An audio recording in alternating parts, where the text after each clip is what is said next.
ಅಲ್ಲ ಸರ್, ನಿಮ್ಮ ಪಾರ್ಟಿಯವರೇ ನಿಮಗೆ ವಿರೋಧ ವ್ಯಕ್ತಪಡಿಸ್ತಾ ಇದ್ದಾರೆ ಅಂತ. ಮೊನ್ನೆ ಪಾರ್ಟಿನಲ್ಲಿ ಅಭಿಪ್ರಾಯ ಸಂಗ್ರಹಣೆ ಇತ್ತು, ಯಾರ್ಯಾರಿಗೆ ಎಷ್ಟೆಷ್ಟು ವೋಟ್ ಬಂದಿದೆ ಅಂತ ಕೇಳಿ. ಅದರಲ್ಲಿ ಪಾರ್ಟಿ ಕಾರ್ಯಕರ್ತರು ಯಾರು ಬೇಕು ಅನ್ನೋದನ್ನು ಅದರ ಅಭಿಪ್ರಾಯ ವ್ಯಕ್ತಪಡಿಸಿದ್ದಾರೆ.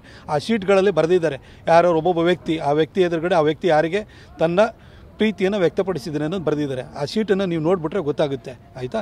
ಅದರೊಳಗಡೆ ಎಷ್ಟು ಜನ ನನ್ನ ಪರವಾಗಿ ಕೈ ಎತ್ತಿದ್ದಾರೆ ಅಂತ ಗೊತ್ತು. BJP ಕಾರ್ಯಕರ್ತರು ಖುಷಿ ಪಡುವಂಥ ಲೀಡ್ರ್ ಯಾರು ಇತ್ತು ಅಂತಂದರೆ ಈ ಭಾಗದಲ್ಲಿ ನಾನೇ. ಯಾಕೆಂದರೆ ಪ್ರವೀಣ್ ಪೂಜಾರಿ ಮರ್ಡರ್ ಆದಾಗ ಅವನ ಕುಟುಂಬಕ್ಕೆ ಹೋಗಿ ಅವರಿಗೆ ಹಣವನ್ನು ಕೊಟ್ಟು ಅವ್ರದ್ದು ಬ್ಯಾಂಕಲ್ಲಿ ಅಕೌಂಟಲ್ಲಿ ಇಟ್ಬಿಟ್ಟು, ನಾನು ಫಸ್ಟ್ ಟರ್ಮ್ MP ಇದ್ದೆ, ಮಾಡಿದವನು ಆ ಕೆಲಸವನ್ನು ಮಾಡಿದವನು ನಾನು. ಕುಟ್ಟಪ್ಪ ಮರ್ಡರ್ ಇರ್ಬೋದು, ನೆಂತವ್ರು ರಾಜು ಮರ್ಡರ್ ಇರ್ಬೋದು, ಅವ್ರ ಕುಟುಂಬಕ್ಕೆ ಸಹಾಯದ ವಿಚಾರನ ಮಾಡಿರೋ ನಾನು. ಬೆಂಗಳೂರಿನಲ್ಲಿ ಸಂತೋಷ್ ಮರ್ಡರ್ ಆದಾಗ ನನಗೆ ಹಮಾನ ಅವಾರ್ಡ್ ಬಂದಾಗ ಅವಾರ್ಡ್ ಏನು ಅಮೌಂಟ್ ಬಂದಿತ್ತು ಅದನ್ನು ತೊಗೊಂಡೋಗಿ ಅವ್ರ ಮನೆ ಕೊಟ್ಟು ಬಂದಿರೋ ನಾನು.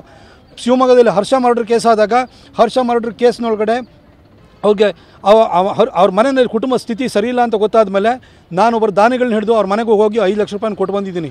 ಪ್ರತಿಯೊಂದು ಹಿಂದುತ್ವದ ವಿಚಾರ ಬಂದರೆ ನಾನು ನಿಂತಿದ್ದೀನಿ. ಈ ಭಾಗದಲ್ಲಿ ಹನುಮಾನ್ ಜಯಂತಿ ಅನ್ನೋದು ಇತ್ತು ಅಂತಂದರೆ ಇವತ್ತು ಇಷ್ಟು ದೊಡ್ಡ ಪ್ರಮಾಣದಲ್ಲಿ ನಡೀತು ಅಂದರೆ ಅದಕ್ಕೆ ಪ್ರತಾಪ್ ಸಿಂಹ ಕಾರಣ ಇದ್ದಾನೆ. ಅದಕ್ಕೋಸ್ಕರ 2 ಕ್ರಿಮಿನಲ್ ಕೇಸ್ ಹಾಕ್ಸ್ಕೊಂಡಿದ್ದೀನಿ ನಾನು. ನನ್ನನ್ನು ಹೋಗಿ ಸ್ಟೇಷನಲ್ಲಿ ಕೂರಿಸ್ಕೊಂಡಿದ್ದಾರೆ, ನನ್ನನ್ನು ಸಬ್ ಸ್ಟೇಷನ್ ಒಳಗಡೆ ಬೆಳಗಿಂದ ಸಂಜೆವರೆಗೂ ಕೊಳಿಸಿದ್ದಾರೆ. ನನ್ನ ಮೇಲೆ ಕೇಸ್ ಹಾಕಿ ನನ್ನನ್ನು ಟಾರ್ಗೆಟ್ ಮಾಡಿದ್ದಾರೆ. ಎಲ್ಲದೂ ಮಾಡಿದ್ದೀನಿ. ಇವತ್ತು ಕ್ಯಾತ್ಮಾರ್ನಲ್ಲಿ ಒಂದು ಗಲಾಟೆ ಆಯಿತು ಅಂತ ಹೇಳಿದರೆ ಕಾಲು ಬರೋದು ಪ್ರತಾಪ್ ಸಿಂಹಂಗೆ. ನೀನು ಬರಬೇಕು ಅಣ್ಣ ಅಂತಾರೆ. ಊರಲ್ಲಿ ಯಾವುದೇ ಸಮಸ್ಯೆ ಆಗಲಿ ಪ್ರತಾಪ್ ಸಿಂಹನ ಕರೀತಾರೆ. ಯಾಕೆ ಗೊತ್ತಾ, ಪ್ರತಾಪ್ ಸಿಂಹ ರೂಲರ್ ಅಲ್ಲ, ಪ್ರತಾಪ್ ಸಿಂಹ ಕೆಲಸದವನು, ಕೆಲಸಗಾರ. ಮೈಸೂರು ಜನ ಇಲ್ಲಿ ಭಾಳ ವರ್ಷಗಳಿಂದ ಇಲ್ಲಿ ನೋಡಿದ್ದಾರೆ ರೂಲರ್ಸನ್ನು ಕೂಡ. ಆದರೆ ಮೈಸೂರು ಜನಕ್ಕೆ ಬೇಕಾಗಿರೋದು ಕೆಲಸಗಾರನ ಅವರು ಕೈ ಹಿಡಿತಾರೆ ಅಂತ ನನಗೆ ವಿಶ್ವಾಸ ಇದೆ. ನನಗೆ ಬೇರೆ ಏನು ಕೇಳೋಕ್ಕಲ್ಲ. ಮತ್ತು ಯಾರೋ ಒಬ್ಬರು ಟಿಕೆಟ್ ಕೇಳಬಾರ್ದು ಅಂತ ನಾನು ಹೇಳಕ್ಕೆ ನಾನು ಯಾರು? ನಾನು ಪಕ್ಷದೊಳಗಡೆ ನಾನು ಟಿಕೆಟ್ ಕೇಳಿಕೊಂಡೇ ಬಂದಿದ್ದು. ಪಕ್ಷ ನನ್ನ ಮೇಲೆ ಎಲ್ಲಿವರೆಗೂ ವಿಶ್ವಾಸ ಇಟ್ಟಿರ್ತದೆ, ಪಕ್ಷದ ಜೊತೆಗೆ ಎಲ್ಲಿವರೆಗೂ ಜನ ನನ್ನ ಮೇಲೆ ವಿಶ್ವಾಸ ಇರ್ತದೆ. ಪಕ್ಷ ವಿಶ್ವಾಸ ಇಟ್ಟು ಜನನೂ ಕೈ ಕೊಡಬಾರ್ದಲ್ವಾ?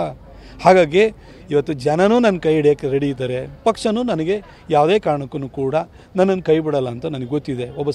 ಒಬ್ಬ ಸಾಮಾನ್ಯ ಪತ್ರಕರ್ತನನ್ನು 2 ಸಾರಿ ಸಂಸದ ಮಾಡಿದೆ ಈ ಪಕ್ಷ. ಆ ಪಕ್ಷ ಏನೇ ಹೇಳಿದರೂ ಅದಕ್ಕೆ ನಾನು ತಲೆ ಬಾಗ್ತೀನಿ.